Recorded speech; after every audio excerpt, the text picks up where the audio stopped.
नमस्कार, मैं हूं आपके साथ परवेज अंसारी।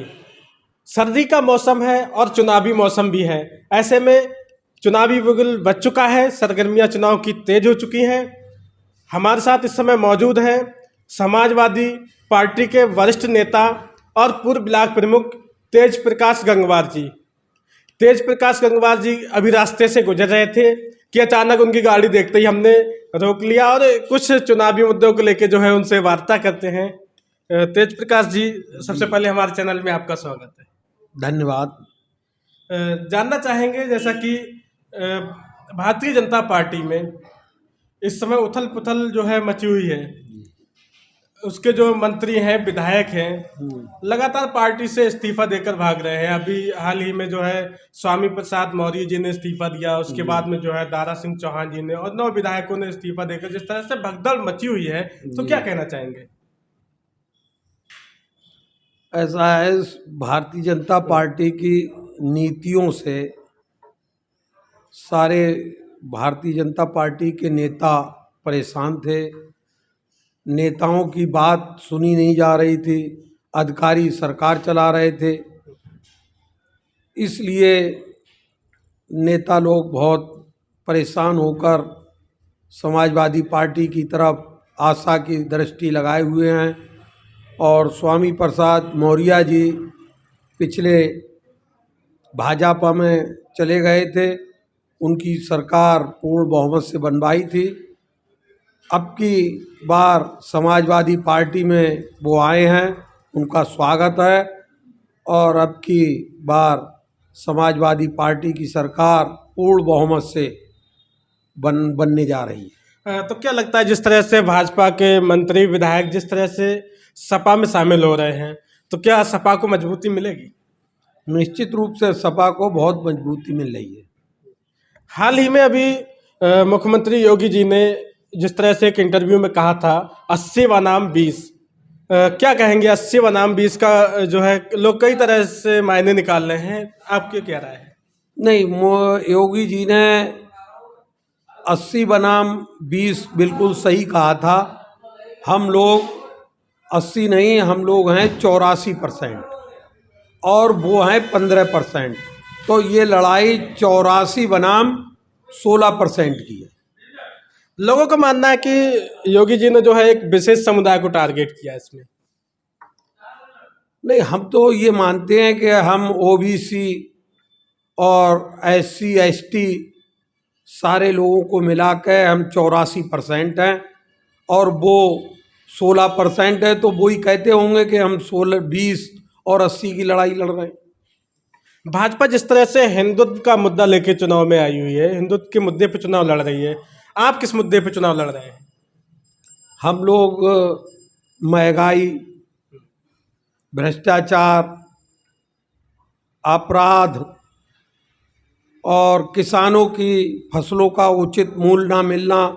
इस समय कई किसानों का धान बिकने को है, लेकिन सरकार ने अपने अधिकारियों को टाइट कर दिया है। हम लोग धान लेके जाते हैं, बात करते हैं, तो वो कहते हैं अब तो तौल बंद हो गई, जबकि सरकार ने कहा था कि 31 जनवरी तक हम धान की तौल करेंगे। लेकिन भाजपा तो जो है किसानों को अपना हितैषी मानती है।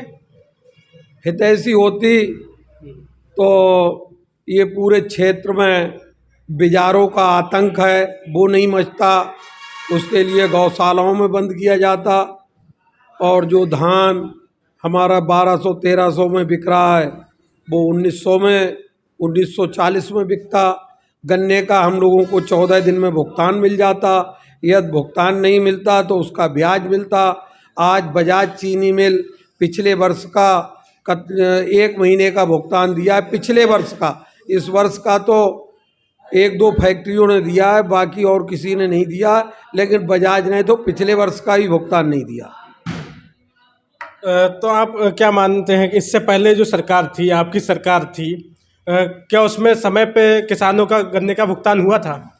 पिछली बार जब समाजवादी पार्टी की सरकार थी तो अखिलेश जी ने जो डिफरेंस था उन्होंने रेट बढ़ा दिए थे, लेकिन फैक्ट्री वालों ने नहीं दिए थे। तो 40 रुपये कुंटल जो डिफरेंस था वो अखिलेश जी की सरकार ने दिया था और समय पे भुगतान मिला।